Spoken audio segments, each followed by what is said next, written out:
Nosotros damos inicio con lo que es la parte de los diodos semiconductores.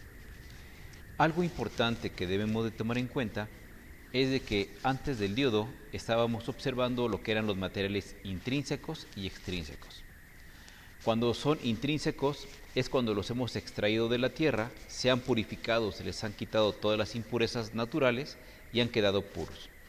Cuando les llamamos materiales extrínsecos es cuando hemos tomado otros elementos puros y los contaminamos para poderles dar las características eléctricas que necesitamos y efectivamente poderlos utilizar como semiconductores. Lo que nosotros vamos a empezar entonces es con la sección del diodo semiconductor. A partir de aquí podremos entender cómo se van generando todos los demás semiconductores. Este es el primero de todos ellos. Entonces, el término diodo surge por la unión de dos palabras en inglés, di y electrode, que significa doble electrodo, del griego di y de la contracción de electrode. Si nosotros buscamos en Google la palabra diode, vamos a buscar puras páginas en inglés, pero si buscamos la palabra diodo, vamos a buscar páginas en español. Estamos haciendo referencia al mismo componente y precisamente significa un elemento que tiene dos electrodos. Por obvias razones, estos dos electrodos están conectados de manera interna con lo que es el material P y con el material tipo N. Y en conjunto estos dos es lo que vienen a formar el famoso diodo semiconductor. Por lo tanto, si los queremos representar, por un lado tenemos el material P y por el otro lado tenemos el material N. Ya lo único que podemos observar es que conectamos de forma directa entre el material P y el material N sus electrodos para poderlos manipular y ser soldados a través de las placas de circuito impreso. Vamos entonces nosotros a verificar la parte de la construcción.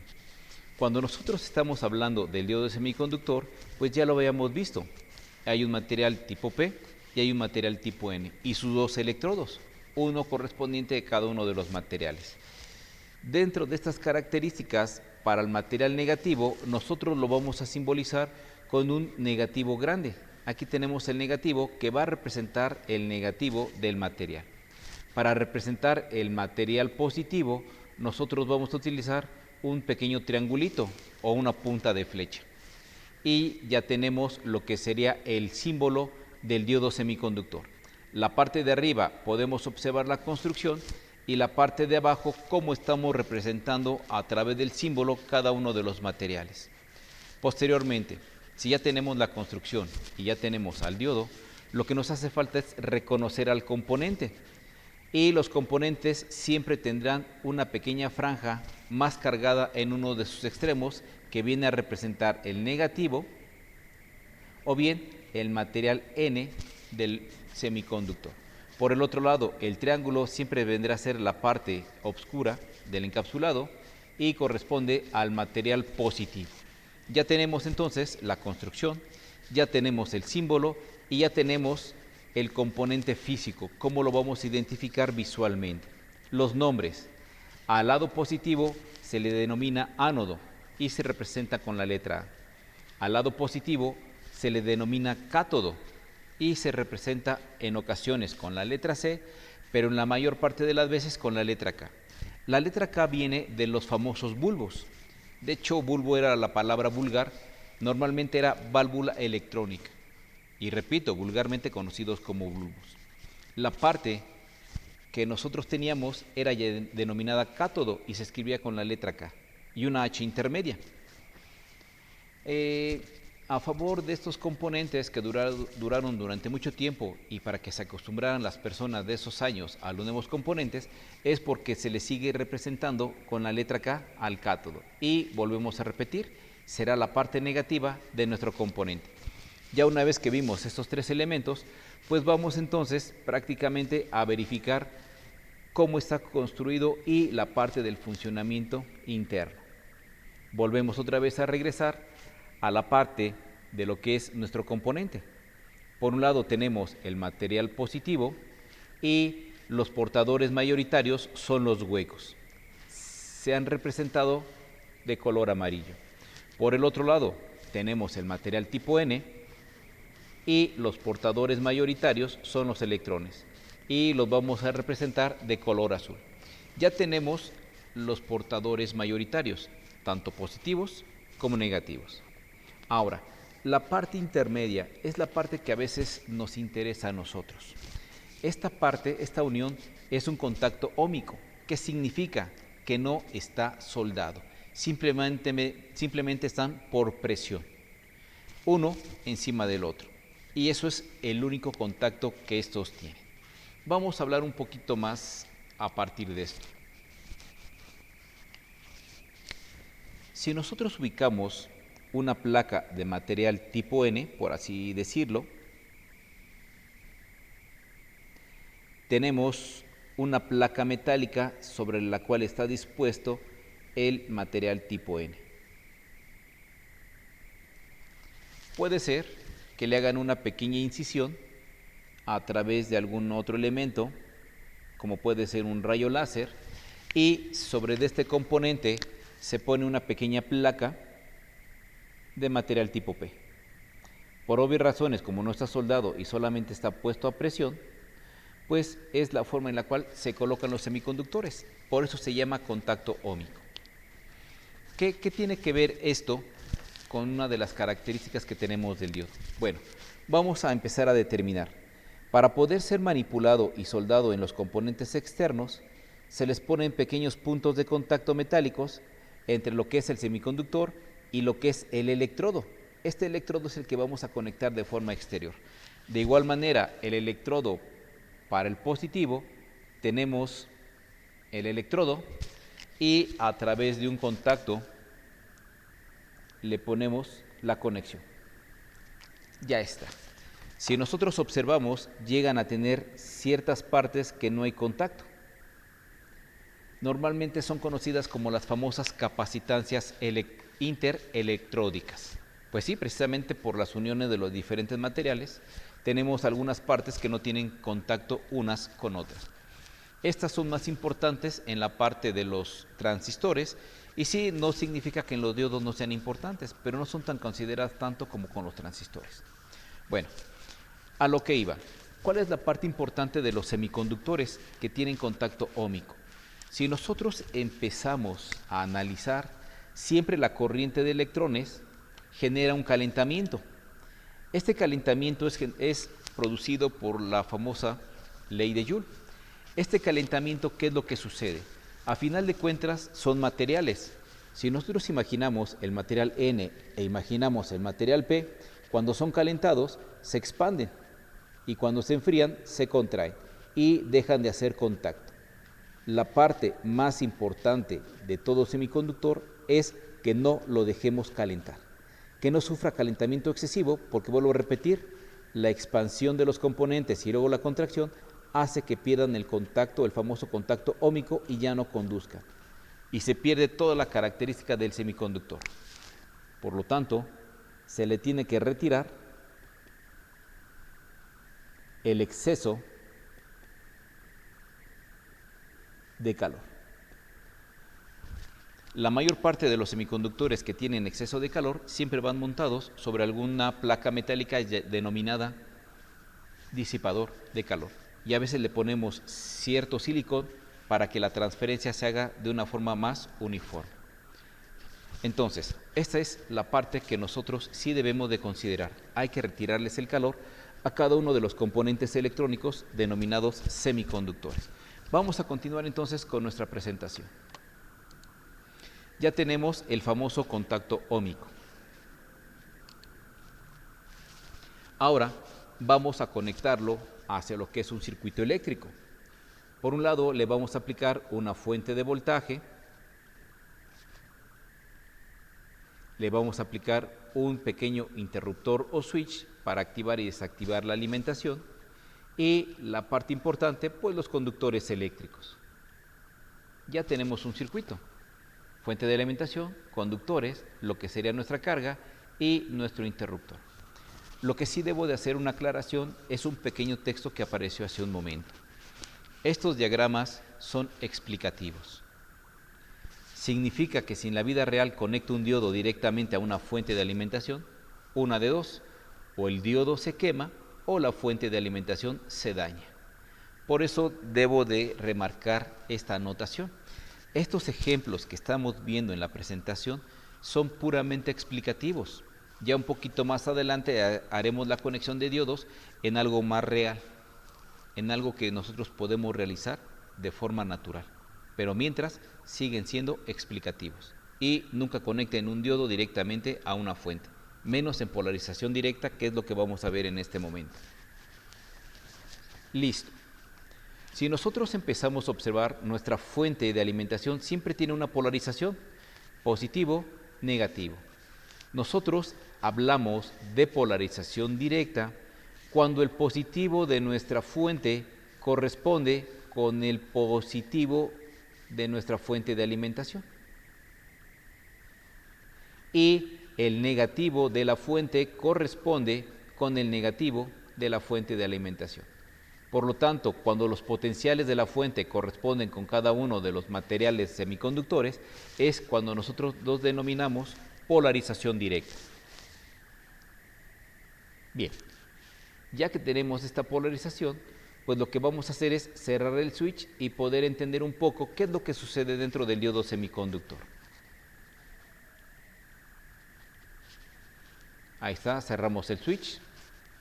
Entonces, por un lado, el potencial negativo va a empujar a los electrones por la repulsión de cargas. Recordemos que cargas del mismo signo se repelen.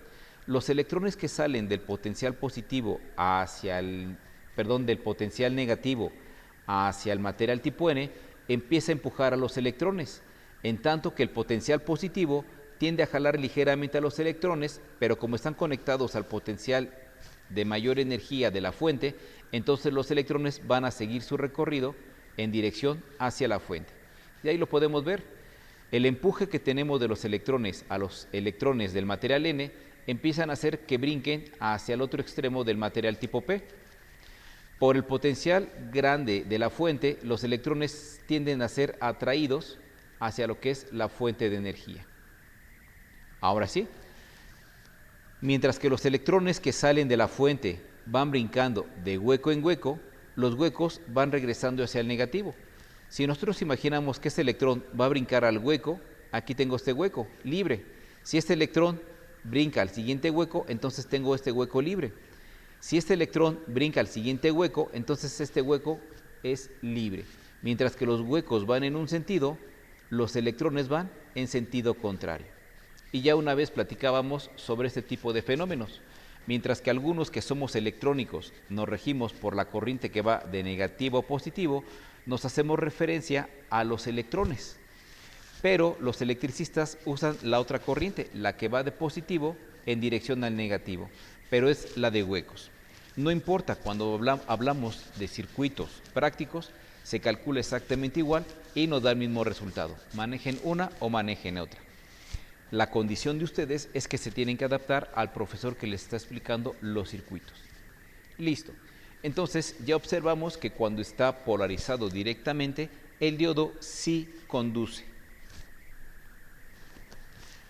Ahora, vamos a regresar al inicio de toda esta presentación para poder entender cómo es la polarización inversa. Borramos por un momento la presentación, regresamos al inicio, dibujamos otra vez el circuito, pero ahora en lugar de voltear al diodo semiconductor, lo que voy a hacer es girar 180 grados lo que es la fuente de alimentación. ¿Para qué?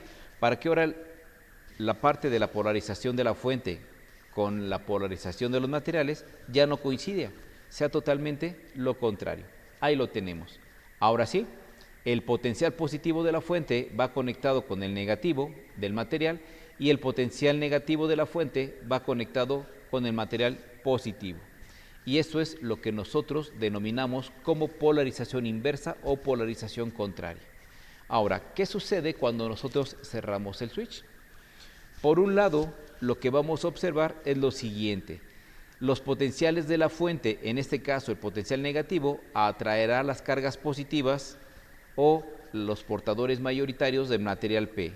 en tanto que el potencial positivo atraerá los portadores mayoritarios del material tipo N. Y ahí está, son siendo atraídos y podemos observar que en la parte central nos hemos quedado sin portadores mayoritarios.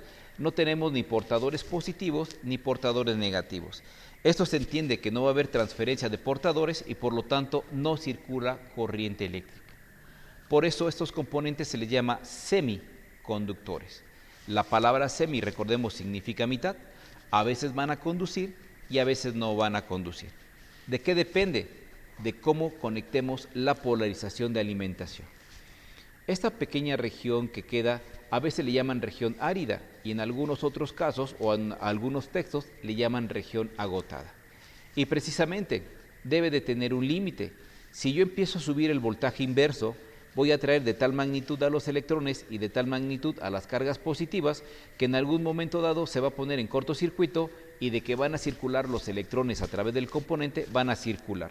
Pero una vez que se daña el componente, ya tenemos que reemplazarlo. Ya nunca más va a volver a funcionar y no hay manera de cómo poderlo reciclar.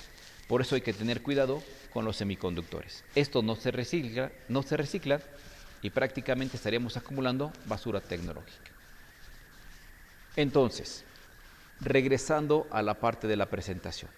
Primer punto, son diagramas explicativos. Segundo punto, tenemos algo que se llama polarización directa y es cuando el diodo conduce. Tercer punto, tenemos la polarización inversa y es cuando el diodo no conduce. Y podemos tomar en cuenta tres factores importantes y técnicos de este tipo de elementos. Ya en resumen, podemos determinar lo que a nosotros nos interesa. En primer lugar, en polarización directa, el diodo se comporta como un conductor. Y en polarización inversa, el diodo se comporta como un aislante. No sé si tengan alguna pregunta o alguna duda en este momento, algún comentario o alguna observación.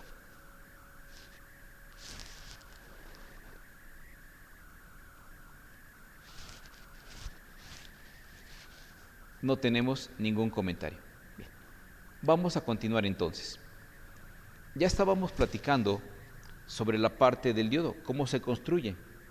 Y nosotros tenemos prácticamente dos sistemas de polarización. La polarización directa cuando conduce y la polarización inversa cuando el diodo no conduce. Vamos entonces a entender los tres parámetros que les mencionaba hace un momento.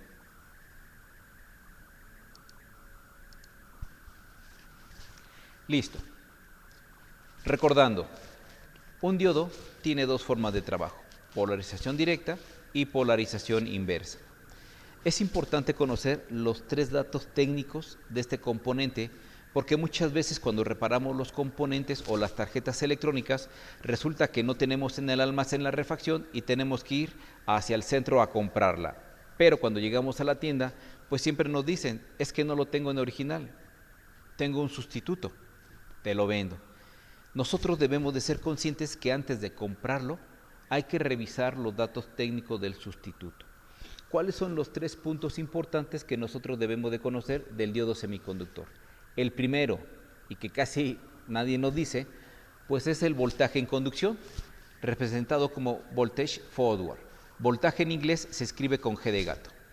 Y esto nos dice que es el voltaje cuando el diodo está conductor, pero igual nunca nos dicen con cuánto voltaje conduce el diodo.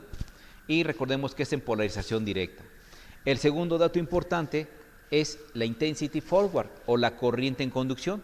Ok, ya polaricé directamente al diodo y ahora la corriente que va a circular a través del diodo es lo que conocemos como I subíndice F, corriente en conducción.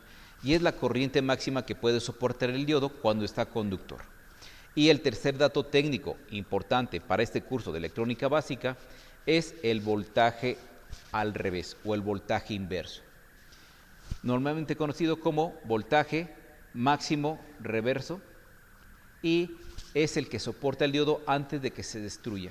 Estábamos platicando que cuando polarizamos inversamente al diodo, este no va a conducir, pero también tiene un límite.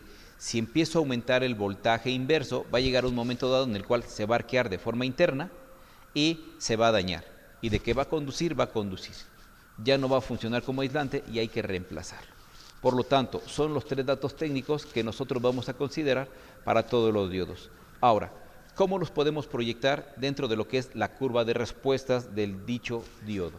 Pues bueno, nosotros vamos a hacer uso de un plano cartesiano donde en el eje vertical vamos a graficar lo que es la corriente y en el eje horizontal los 2 voltajes, tanto el voltaje en conducción como el voltaje inverso. Veamos entonces nuestro plano cartesiano. Si estamos dibujando el voltaje en conducción, entonces significa que el primer cuadrante es la polarización directa. Si estamos dibujando el voltaje inverso máximo repetitivo, entonces estamos hablando de la polarización inversa. Empecemos por la polarización directa. El diodo está diseñado para que conduzca una corriente, en este caso vamos a aceptar que es 1 amper, y el voltaje que puede tener en sus extremos cuando circula 1 amper es 1.1 volt. Estos datos los vamos a ver ahorita en una hoja técnica. Siguiente, normalmente nosotros podemos utilizar el 80% de la corriente máxima. Algunos textos les hacen sugerencia que pueden utilizar hasta el 90%. ¿Por qué nunca utilizamos el total de la corriente que va a circular por el diodo? Porque las fluctuaciones que tenemos en nuestro voltaje puede ser que en un momento dado o que sea constante y se va a llegar a dañar nuestro componente. Por eso la recomendación es el 80 o el 90% de esta corriente que puede conducir o que puede soportar.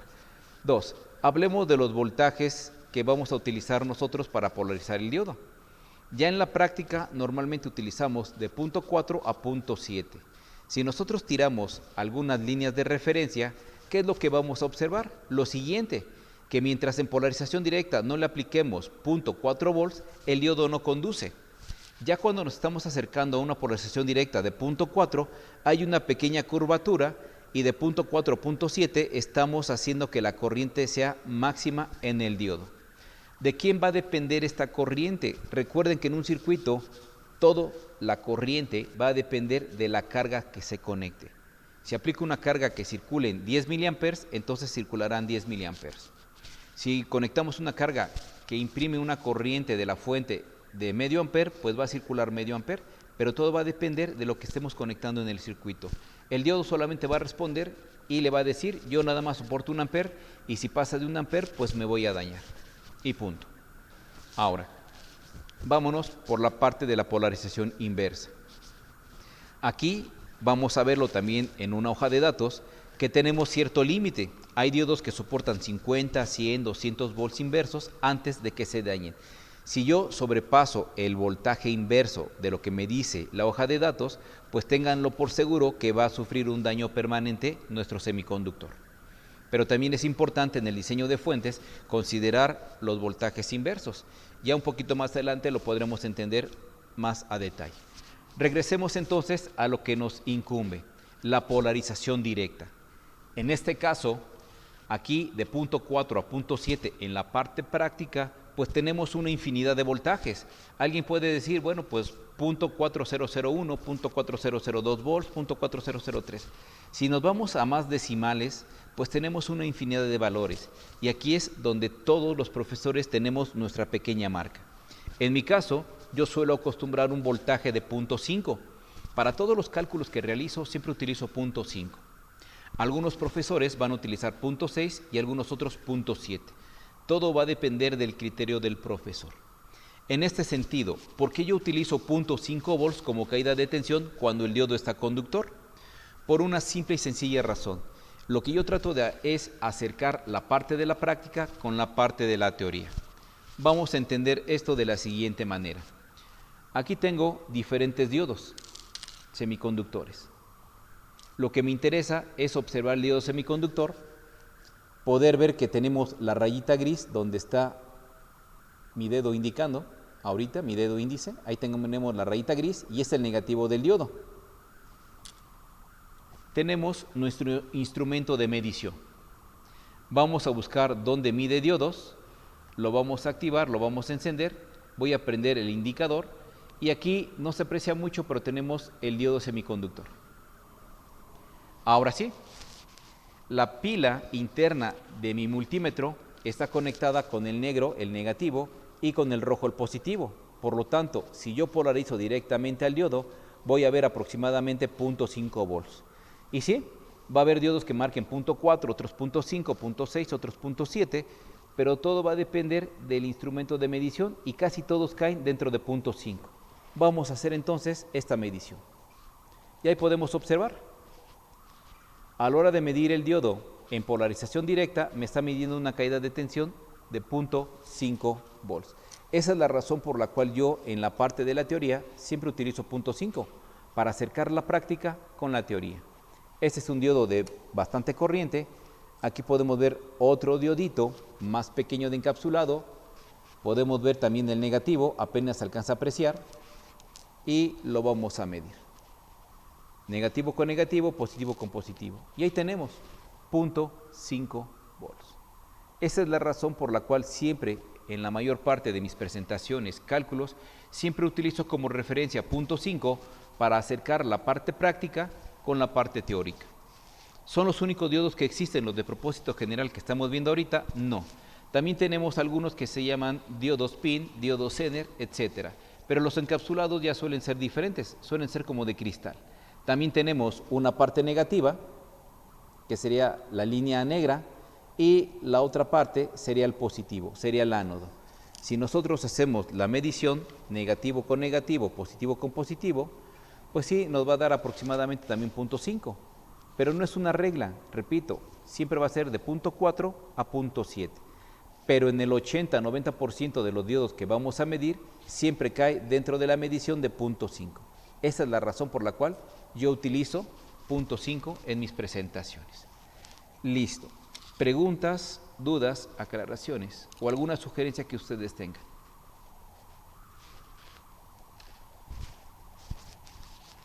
No hay ninguna.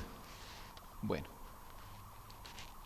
vamos a terminar entonces con lo que es nuestra presentación y vamos a la parte importante.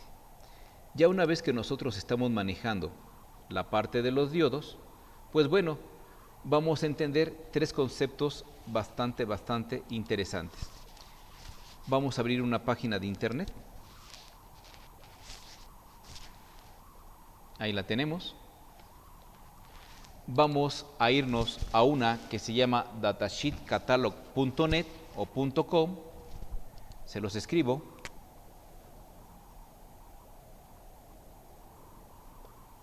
Datasheet, hoja de datos, catalog.net. Algunos antivirus no aceptan el .net y le dice que puede ser potencialmente peligroso para su equipo de cómputo. Es por eso que si no lo acepta su antivirus, póngale .com. Y asunto arreglado. Ya nosotros podemos verificar esta página. Y eso es lo que vamos a hacer precisamente con Google. No lo vamos a anotar en la parte del buscador. En el buscador no lo anoten. Vamos a anotarla en la parte del explorador. Y vamos, datasheet con doble E, catalog.net. Ahí lo tenemos, le damos un enter.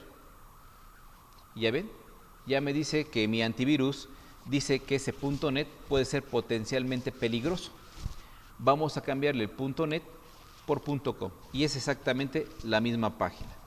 Ya le cambié .com, damos un clic y ya me dejó abrir la página sin ningún inconveniente. Repito, si pueden ver todas las empresas que contribuyen a darle mantenimiento a esta página, pues son bastantes.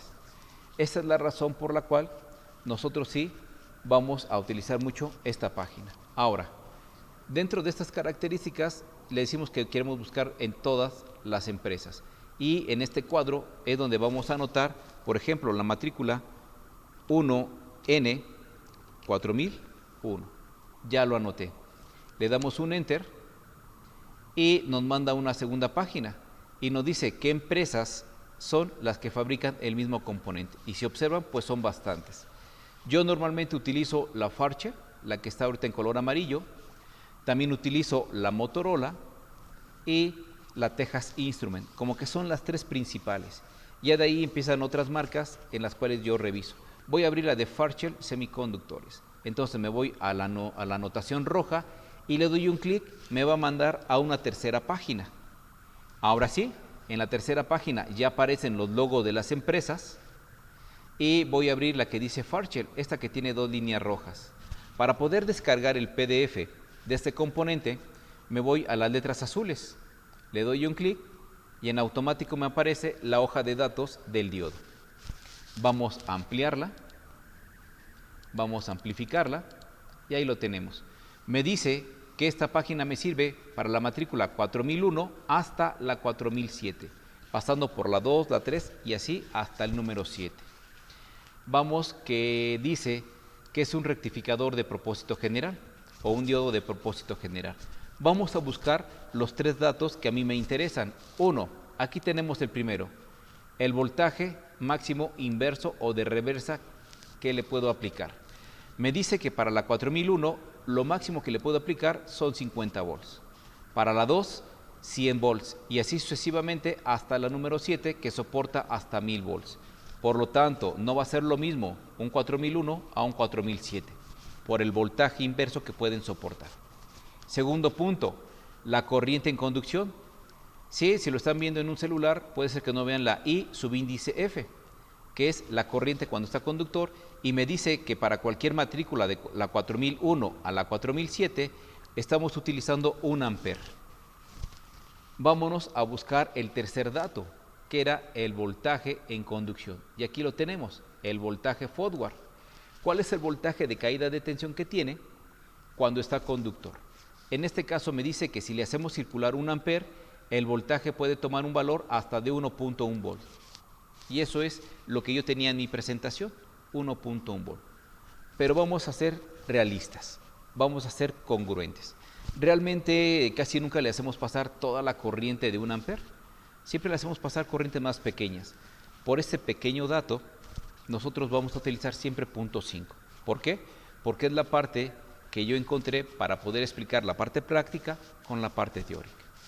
¿Preguntas sobre cómo buscar un datasheet? Ninguna. Siguiente punto importante. Cuando nosotros descargamos el datasheet de esta página en una computadora, siempre la abre en el mismo explorador. Pero si nosotros bajamos esta página en un celular, sí la va a descargar en automático. Y cada vez que abran un PDF en un celular, siempre les va a descargar dicho PDF en su teléfono. Y si no tienen noción de esto, van a empezar a llenar con tantas páginas de datasheet sus teléfonos, que es cuando van a empezar a tener problemas más adelante. Yo les recomiendo que siempre la abran en su navegador. Vamos a cerrar entonces. Ahí está. También ya cerramos la página de internet. Y listo. Vamos entonces a considerar la parte de las características del diodo semiconductor. Cuando nosotros tenemos una fuente de voltaje, nosotros vamos a conectar un diodo.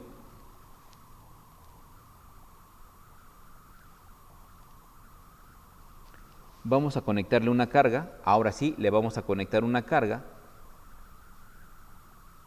para que no se dañe ni la fuente ni el diodo. Ahorita no le van a ver mucho chiste, pero lo vamos a entender. Aquí tenemos el diodo, aquí tenemos la resistencia y tenemos nuestra fuente de voltaje. Cuando nosotros vamos a analizar un circuito, ¿qué es lo primero que tenemos que hacer? Uno, revisar la polaridad.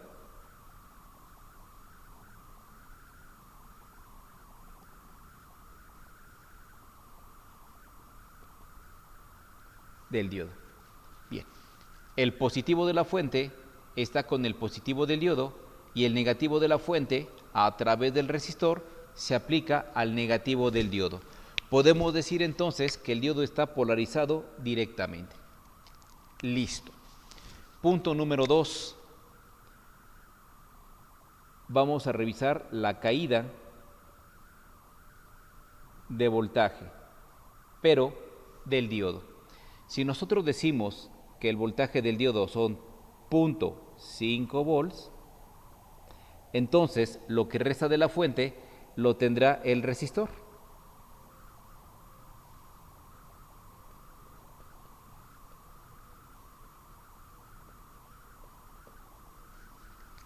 Y teniendo el valor del resistor y el voltaje del resistor, ya podemos aplicar la ley de Ohm.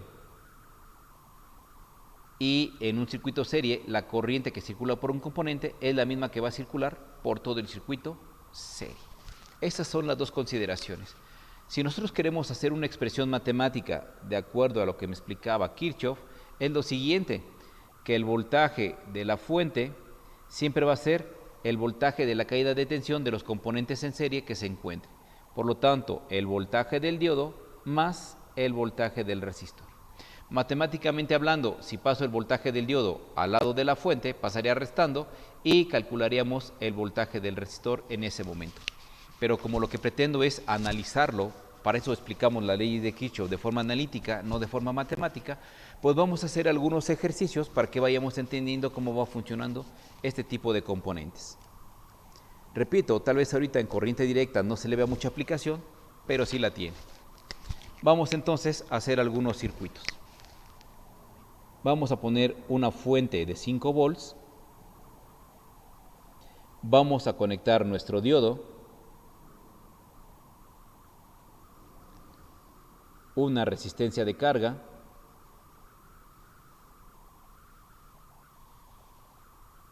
Resistor 1, vamos a ponerle de 470 ohms.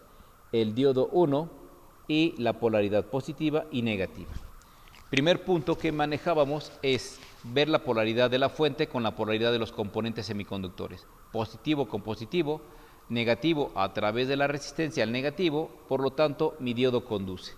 En el momento que conduce, yo ya acordé con ustedes que vamos a manejar 0.5 volts para este curso. Si algún profesor le dice que es 0.6, manejen 0.6. Y si alguno dice que es 0.7, manejen 0.7. No hay problema. Siguiente, ya que nosotros tenemos 0.5 volts en los extremos del diodo, pues ya podemos deducir cuánto le toca al resistor 1 sin hacer tanta operación matemática. Pues lo que falta para completar los 5 volts. En tanto, en los extremos nosotros tenemos 4.5 volts. Listo. Ya podemos aplicar la ley de Ohm, que me dice que es un voltaje, una resistencia y por lo tanto una corriente que circula por este resistor. Y dice que la corriente es el voltaje sobre la resistencia. A veces usamos pequeños subíndices para hacer referencia a quién nos referimos. Si nos estamos refiriendo a la resistencia, entonces le pongo como subíndice el voltaje del resistor 1 entre el resistor número 1. Sustituimos los valores. Línea de quebrado, el voltaje que tiene el resistor en los extremos es de 4.5 volts. El valor del resistor 1 es de 470 ohms. Ya habíamos platicado que unidad entre unidad me da unidad y volts entre ohms me va a dar amperes. Ahora solamente hacemos esta pequeña división. Por lo tanto, 4.5 entre 470 ohms me da 0.0095. 0.0095 amperes. Para poder acercar esto a un valor entre 1 y 999, recorro el punto decimal 3 lugares y hago la conversión a miliamperes. Por lo tanto, mis resultados son 9.5 miliamperes. Es una sugerencia siempre buscar un número entre 1 y 999, más no una regla. Listo. Y ya la corriente que va a salir de la fuente, pues obviamente es de 9.5 miliamperes y en un circuito serie la corriente es la misma en cada uno de los componentes conectados en la fuente. Y así es como nosotros empezamos a analizar los circuitos con diodos dentro de lo que es el voltaje de corriente directa. Con voltaje de corriente alterna, obviamente, ya es otro tipo de observación, pero ya la estaremos haciendo más adelante. No sé si tengan alguna pregunta o alguna observación con respecto al ejemplo. No. Vamos a hacer un segundo ejemplo. Vamos a colocar ahora dos diodos y vamos a cambiar el voltaje. Tengo mi fuente de voltaje. Coloquemos el primer diodo. Coloquemos nuestro resistor y un segundo diodo.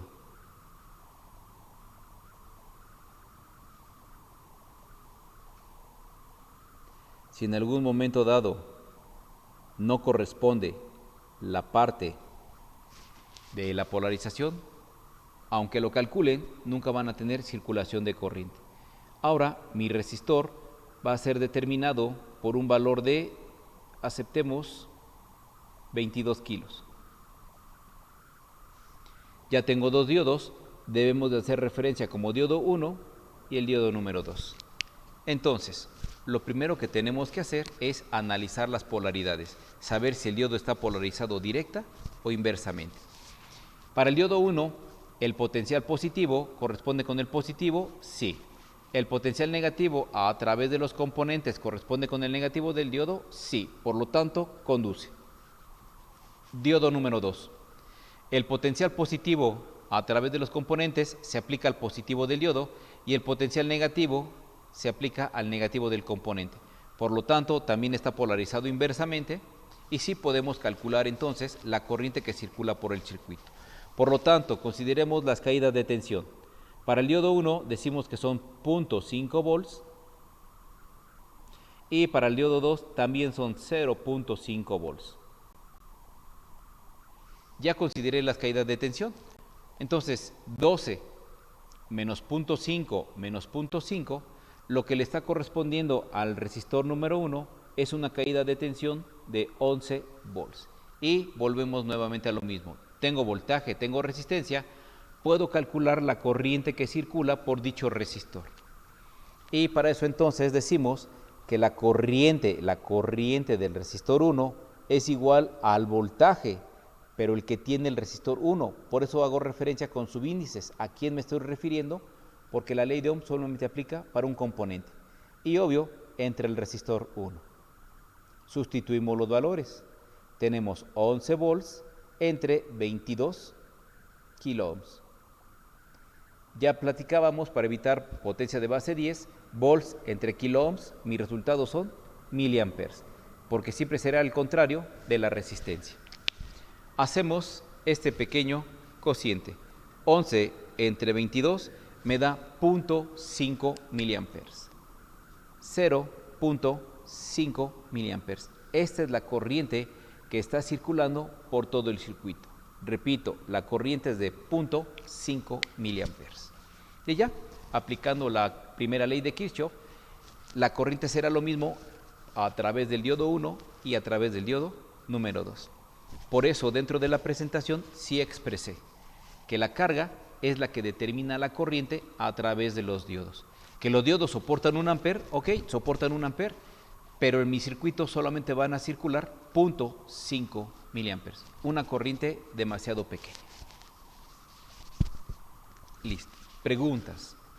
¿Preguntas o dudas o algún comentario que tenga? Wow, un silencio aterrador. Si nosotros quisiéramos calcular un circuito donde tenemos un diodo polarizado inversamente, pues sí podemos imaginar que sí caen 0.5 volts a través del diodo y que puede circular una corriente a través del resistor.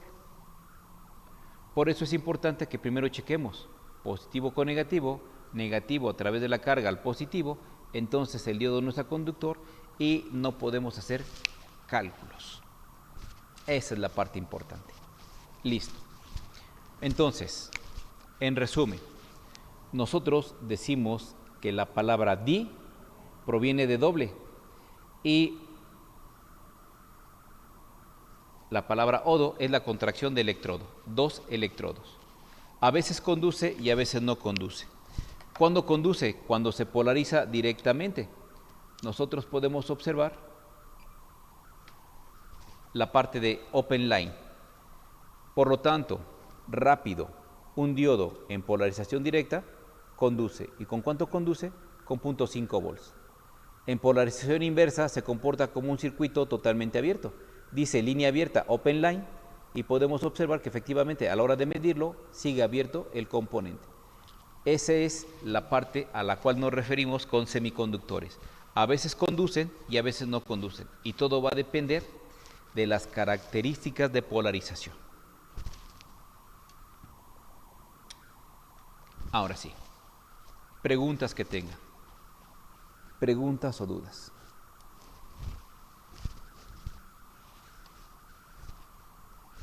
Bueno, creo que no hay preguntas. Vámonos con una siguiente presentación.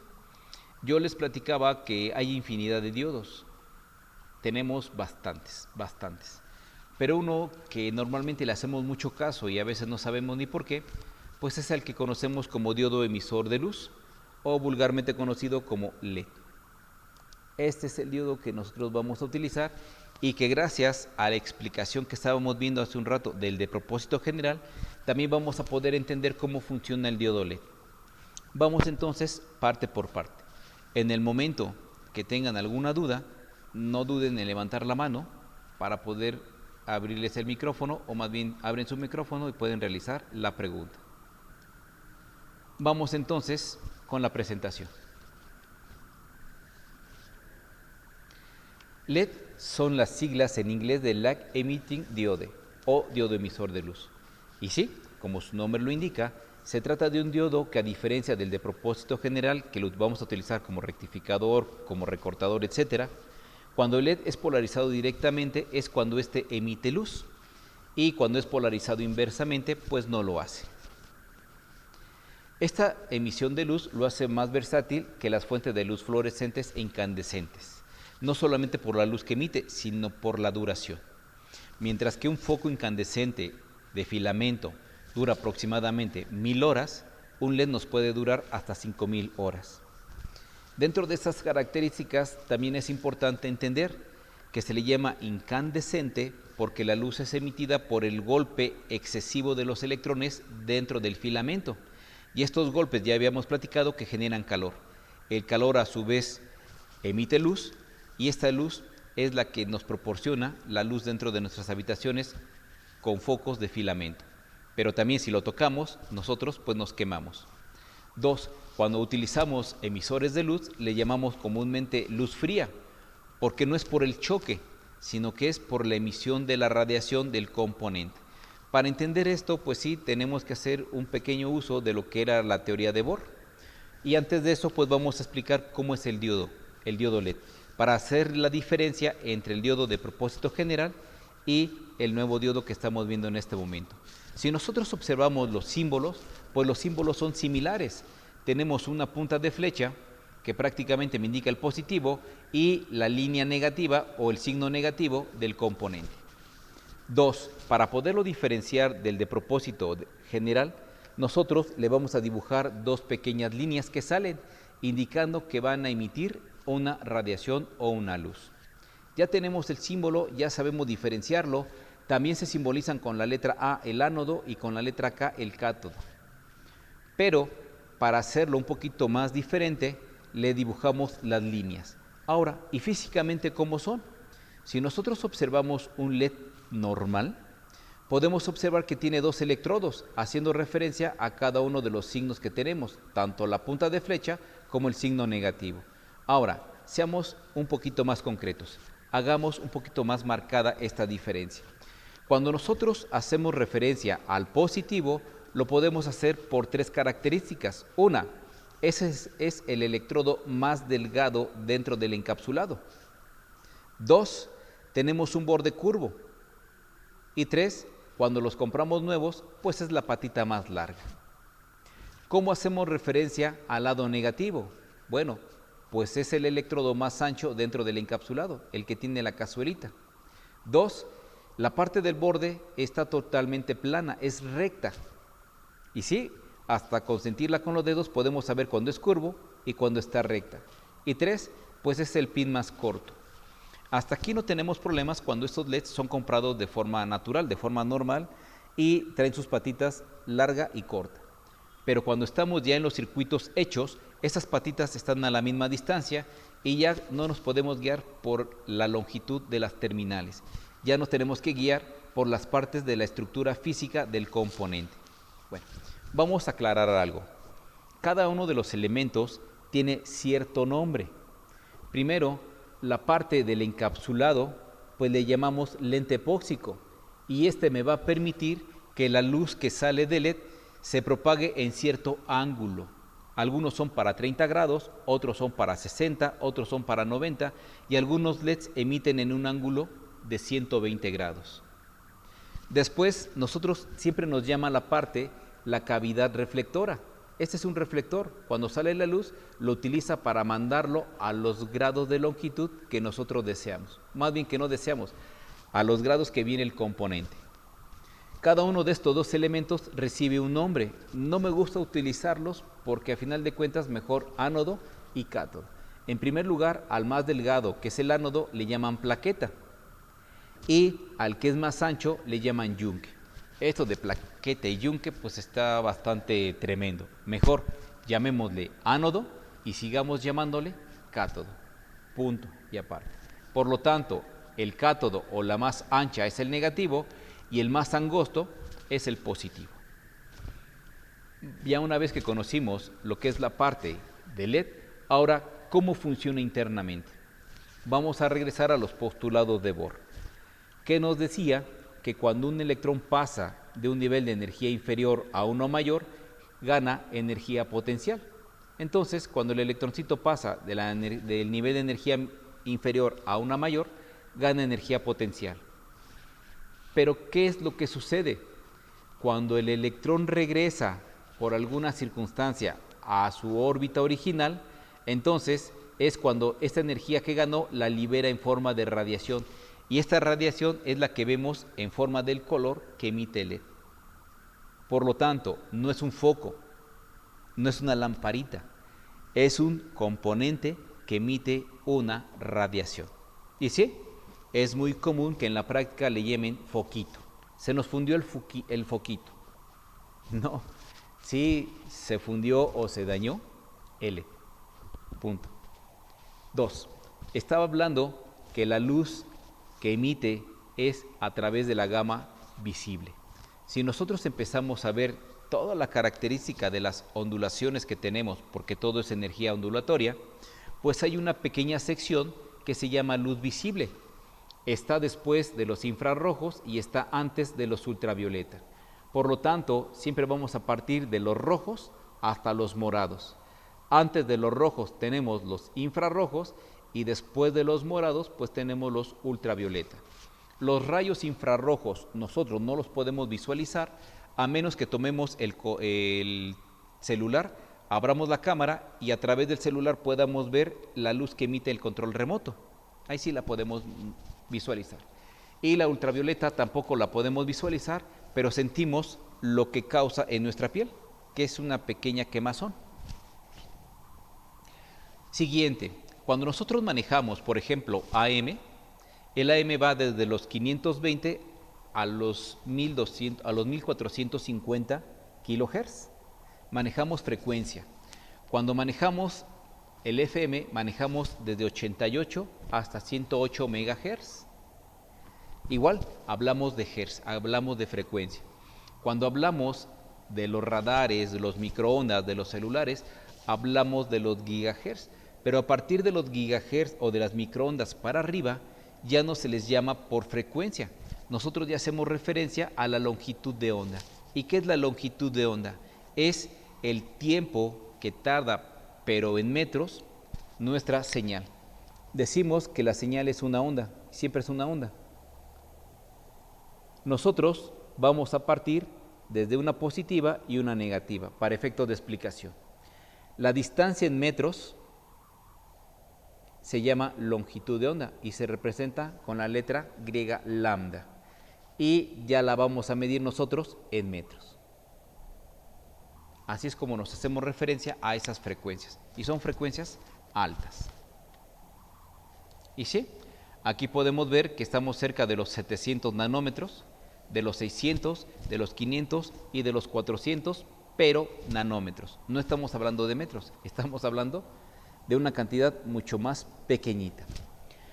¿Esto para qué nos sirve? Normalmente siempre lo utilizamos con los rayos infrarrojos. Hacemos referencia a esta longitud de onda. Cuando tenemos un emisor y un receptor, deben de estar o deben de coincidir con la misma longitud de onda. Si yo tengo un emisor de 800 nanómetros y tengo un receptor de 700 nanómetros, pues no van a poder ser acoplados porque la longitud de onda es diferente.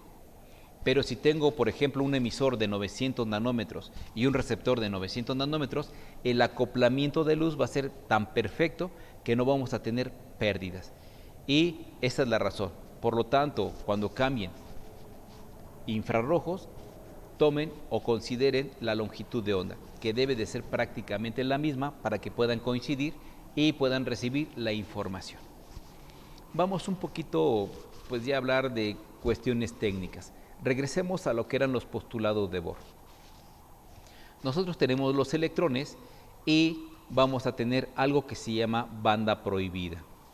Esta banda prohibida, pues es precisamente la que tenemos que traspasar con el voltaje que le aplicamos a los LEDs para que éste pueda conducir y cuando se regresen los electrones puedan emitir radiación.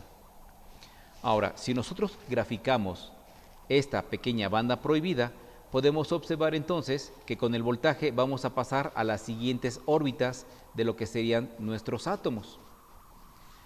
Algunas veces le llaman voltaje de penumbra, que es el voltaje que debemos de exceder para que los electrones pasen y por cuestiones de inestabilidad regresen y se puedan emitir las ondas.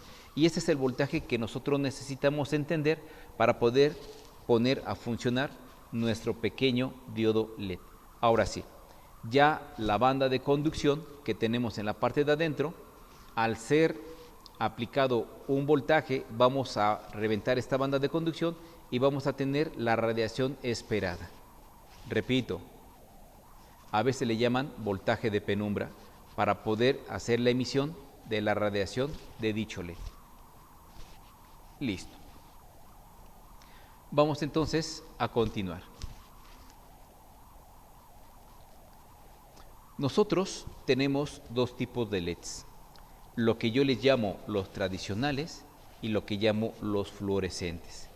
Y precisamente cada uno de ellos tiene diferente voltaje para poder vencer la banda prohibida y que los electrones puedan pasar de un lugar a otro. Y posteriormente, cuando regresen por la inestabilidad, puedan emitir la radiación en forma de luz. Y esto es lo que nosotros vamos a entender como el voltaje en conducción. Vamos a hacer entonces hincapié en estos tres pequeños detalles. Vamos a empezar entonces de la siguiente manera.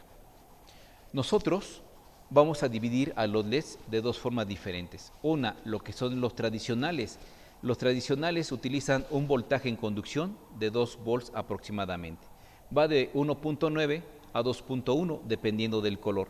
Pero para no meternos a la cabeza tantos voltajes o tantas características o infinidad de voltajes desde 1.9 hasta 2.1, vamos a tomar como referencia 2 volts como el voltaje de conducción. Y la corriente de conducción en los LEDs tradicionales va de 1 a 50 miliamperes. Puede ser que sea hasta 70, pero para fines prácticos vamos a agarrarlo hasta 50. Y luego tenemos los LEDs fluorescentes, donde el voltaje en conducción va a ser de 3.5 y la corriente de conducción disminuye de 1 a 20 miliamperes. Entonces, lo que se incrementa en voltaje se reduce en corriente. Ya nosotros, para los LEDs y más adelante para los diodos Zener, no vamos a llamarle voltaje en conducción ni corriente en conducción. Vamos a cambiar la letra F por la letra L y la letra F en la corriente también por la letra L. Y va a significar el voltaje de LED, que es cuando conduce, y la corriente de LED, que es la corriente que puede soportar para emitir su radiación. Si le aplico 1 miliamper, pues emana poca luz, y entre más me voy acercando a los 50 miliamperes, en el caso de los tradicionales, pues me va dando mayor intensidad de luz. Todo va a depender de la corriente. Me van a decir, bueno, si tenemos un LED indicador, pues lo hacemos circular con toda la corriente. Tampoco es práctico, porque si nuestro circuito utiliza baterías, entre más corriente le demos al LED, menor tiempo me va a durar la batería. Entre menor corriente le dé al LED, entonces me va a durar mayor tiempo la batería. Y ustedes lo pueden comprobar. Prendan el LED de su celular y van a ver cómo se descarga más rápido a que si lo tienen apagado en modo standby. Listo. Vamos a llevar estos elementos hacia lo que es nuestra gráfica. Entonces, recordemos, los tres puntos importantes y técnicos de los diodos son el voltaje forward, que es el voltaje en conducción, que ya le vamos a llamar voltaje de LED. La corriente forward o la corriente cuando está conductor, que va de 1 a 50 o de 1 a 20 miliamperes, y también le vamos a cambiar la letra F por la letra L. Y por último, el voltaje máximo inverso que le puedo aplicar. Mientras que en los diodos de propósito general van de 50 para arriba, con los LEDs no, con los LEDs van de 5 a 9 volts. Y este voltaje, si nosotros lo aplicamos inversamente 9, lo podemos dañar. Bien, recordemos entonces las características de un diodo. Tenemos un voltaje y tenemos una corriente. Pero en este caso nos vamos a referir a lo que es el LED. Y el LED tiene máximo una corriente de 50 o de 20 miliamperes de acuerdo a lo que necesitemos. Ahorita solamente estoy utilizando la gráfica anterior para poner el nuevo voltaje. El nuevo voltaje para los LEDs tradicionales va de 1.9 a 2.1. Y recordemos que la corriente que va a circular a través del LED tiene que estar limitada por algún componente. Y vamos a aplicar una resistencia para limitarle la corriente y que no se nos pueda quemar dicho LED. Posteriormente, si nos vamos a la parte de la polarización inversa, recordemos que en los diodos tradicionales de propósito general es de 50 para arriba, pero en el caso de los LEDs ya con menos 5 corremos el riesgo de que se esté dañando. Y si le aplicamos más, pues se va a dañar y todos los semiconductores, una vez que se dañan, tienen que ser reemplazados. Y en la actualidad no los podemos reciclar. Estamos generando más basura. Para evitar el problema de los tradicionales y de los fluorescentes, en el caso de los normales vamos a utilizar un voltaje promedio de 2 volts y en el caso de los fluorescentes vamos a utilizar un voltaje promedio de 3.5 volts. Listo. Ahora sí, la pregunta del millón. Si yo estoy hablando de los LEDs tradicionales y de los LEDs fluorescentes, pues la pregunta sería, ¿cómo puedo identificar cuando son tradicionales o cuando son fluorescentes? Y todo lo va a indicar su encapsulado. Vamos a abrir una página de internet para poder visualizar cuando son tradicionales, bueno, lo que yo llamo tradicionales, y lo que son los fluorescentes. Abrimos una página de Google. Vamos a revisar algunas imágenes y en el explorador vamos a poner LED, que me enseñe imágenes de LEDs. Listo. Cuando el encapsulado es de color, son los tradicionales, los primeros que se diseñaron, los primeros que se fabricaron. Por lo tanto, cuando vean colores en los encapsulados, estos son tradicionales y son de 2 volts y la corriente de 1 a 50 miliamperes. Si nosotros nos vamos a buscar otro tipo de LEDs, los que son de encapsulado transparente son los que yo llamo fluorescentes y son los que manejan 3.5 volts. Por lo tanto, si nosotros vemos transparentes, todos los transparentes son de 3.5 volts y todos los que vienen de color son de 2 volts. Así es como podemos hacer la diferencia de forma visual. Por ejemplo, este que es de color amarillo, pues es tradicional, es de 2 volts. Podemos observar, por ejemplo, este que es transparente, pues es de 3.5 volts. Y así de fácil y así de sencillo podemos hacer la diferencia entre cuál es uno y cuál es otro. Recordemos que estos transparentes manejan menos corriente. Ahora, ¿cómo sé los datos técnicos de estos componentes? Cuando compramos LEDs, los que nos venden los LEDs nunca nos dicen datos técnicos. Por eso yo suelo utilizar lo que es la página de AG Electrónica, donde yo cotizo mis componentes, donde yo los compro, no me paga nada la empresa, hago la observación, pero me gusta porque me da lo que podríamos llamar el datasheet y de ahí me puedo basar para hacer algunos cálculos de mis componentes. Vamos a poner aquí la parte de un LED, le damos Enter, le decimos que lo busque, ya los está buscando y me da bastantes páginas. vamos a abrir la número 12. Un poquito lento el internet, no se desesperen. Aquí ya me da algunos tipos de LEDs. Por ejemplo, este que tenemos aquí. Me dice que es un LED de color verde, por la letra G, que es green. Y me dice que el ángulo de emisión de luz es de 30 grados. Pues esto lo entiendo porque al paso del tiempo he entendido lo que me da o lo que me explica estos componentes. Por ejemplo, este es de 50 grados, este es de 30, este es de 30. Aquí tenemos un LED verde también, ultra brillante, de 30 grados de emisión. Bueno, pero lo que estábamos. Esta compañía que está en República de Salvador, a un lado de Sterens, es una tiendita muy pequeñita, pero bastante completa. Yo puedo saber cuánto me cuesta cada LED y, por ejemplo, este LED de color verde tiene un precio de 1.72 más el IVA, que vienen siendo como 2 pesos cada LED. Y me dice que mínimo debo de comprar 5. Me da su datasheet, yo abro el datasheet y aquí es donde yo les comentaba que me está diciendo qué características técnicas tiene.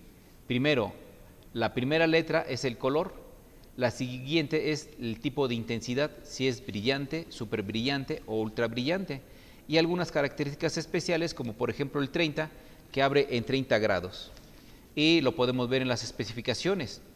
Este es uno de 5 milímetros y el ángulo de apertura va de 15 a 30 grados, por eso es que le ponen el 30 en esta sección, y eso es lo que nos indica la matrícula. Por eso me gusta mucho comprar en AG Electrónica. A veces hay cosas que sí son ligeramente caras, pero siempre obtengo el datasheet de los componentes. ¿Qué más puedo observar? Que me dice que es un LED verde y me dice que es ultra brillante. Entonces podemos ver algunas características de luminosidad, pero lo que a mí me concierne es el voltaje. El voltaje que va a ir, por ejemplo, de 1.8 a 2.2 volts. Pero estábamos con la parte de los LEDs transparentes. Y en este caso, para uno transparente va hasta 3.4 volts. Por eso le vamos a calcular con 3.5. ¿Qué otra cosa me dice? No me da la corriente, pero me da el wattaje de consumo. Tengo wattaje y tengo voltaje. Por lo tanto, puedo calcular la corriente que puede circular por el componente. Si yo empiezo a verificar, voy a anotar aquí los datos, me dice que son 3.4 volts y un wattaje de 42, pero 42 miliwatts, lo tenemos en la parte superior. Para este que tenemos nosotros, tendríamos lo siguiente. Recordemos que por la ley de Watt es el producto del voltaje por la corriente, pero con lo que me interesa es calcular la corriente, el voltaje pasa dividiendo. Por tanto, la corriente en el componente será el wattaje sobre el voltaje. ¿Cuánto wattaje tenemos? 42 miliwatts. ¿Cuánto voltaje? 3.4 volts. Por lo tanto, ¿cuánta corriente estaría atravesando este componente con estas características? Pues bueno, como aquí es por 10 a la menos 3 y aquí es 0, menos 3 menos 0 me daría menos 3. Por lo tanto, también me daría miliamperes.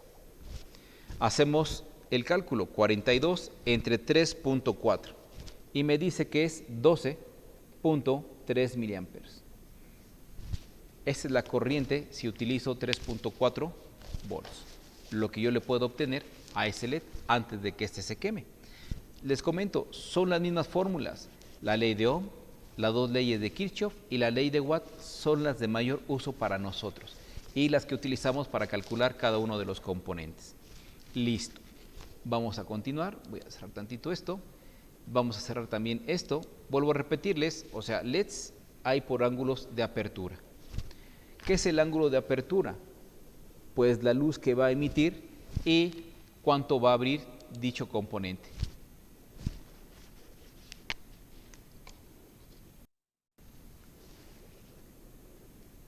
Unos instantes, se anda tardando un poquito mi cámara.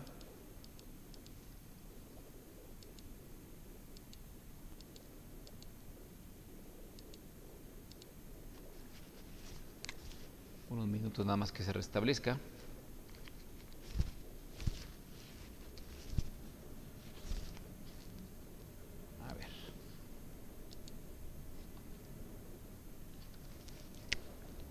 Cuando nosotros tenemos un LED, tenemos la emisión de luz. Gracias al encapsulado epóxico, la luz, imaginen el centro, puede abrir de 15 a 30 grados.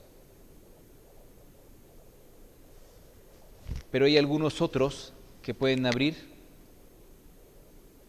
a 60 grados.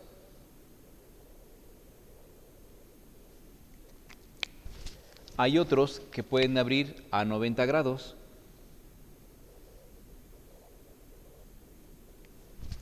Y unos más que pueden abrir hasta 120 grados.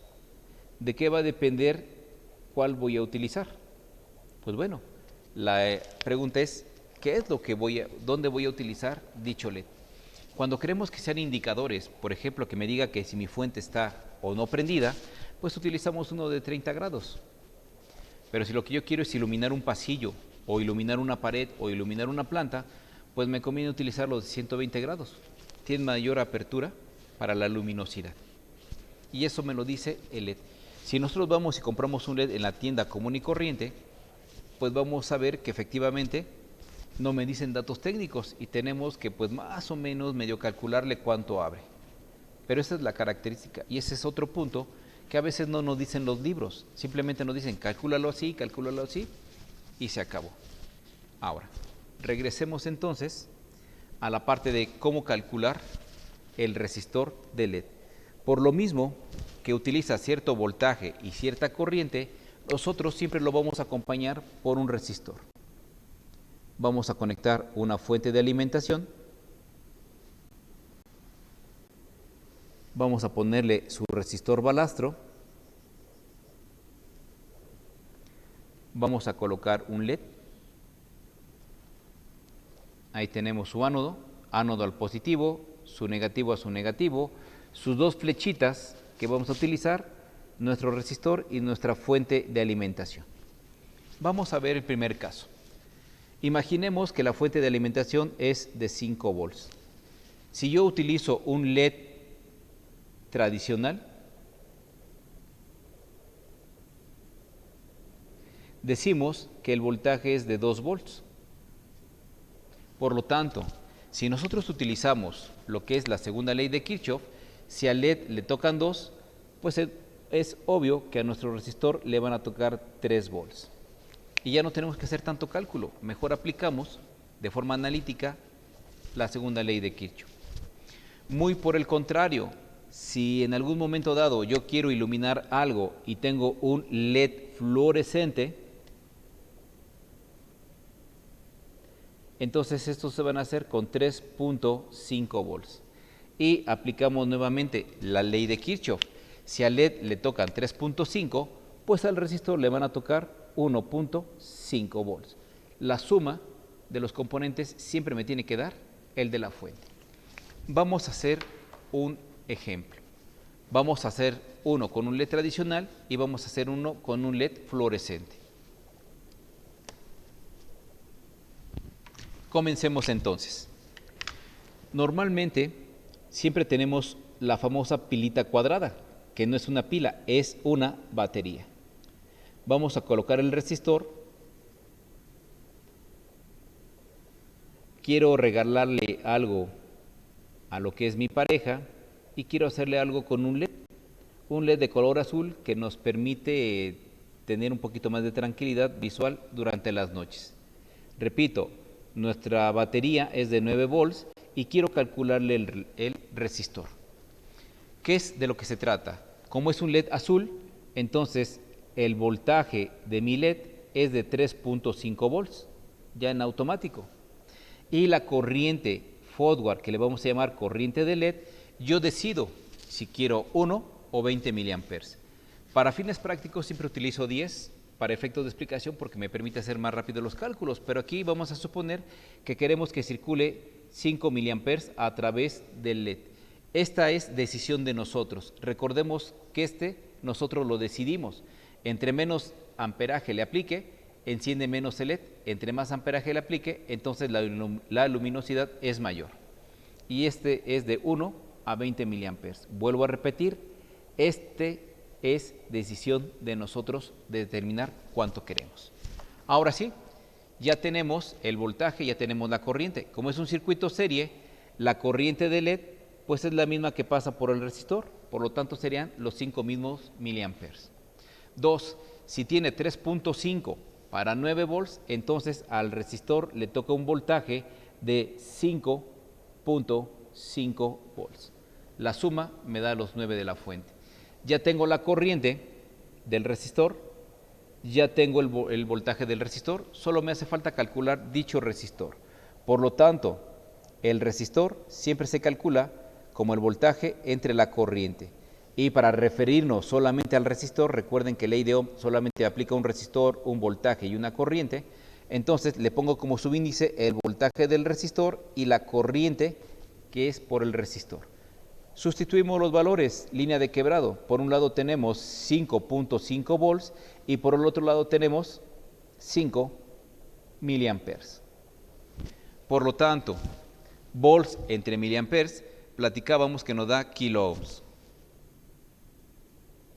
Ya nos evitamos hacer las conversiones. Con unas 10, 15 veces que hacemos este tipo de conversiones con potencias de base 10, en automático nosotros ya podemos determinar de qué valor se trata el resultado. Y serían kiloohms o por la simetría, que es lo contrario de milis, pues los kilos. Recuerden que corriente y resistencia son contrarios. Ahora, 5.5 entre 5 me va a dar la cantidad de 1.1 kilo. Este es el resistor que yo le debo de poner para que siempre circulen 5 miliamperes. Y 2, no le voy a aplicar más de 3.5 porque el resistor me permite quitarle el voltaje excedente. Y 3, la corriente que atraviesa el resistor va a limitar la corriente que atraviese el LED. Y el resistor va a permitir que no se le aplique mucho voltaje ni mucha corriente y se mantenga bajo las características que yo deseo. Así es como nosotros calculamos el resistor de LED. Claro, podemos tener serie y podemos tener paralelo de LEDs, pero también tiene ciertas restricciones. Por el momento lo que me interesa es que puedan observar cómo se calculan los resistores de los LEDs. ¿Algún comentario? ¿Alguna pregunta?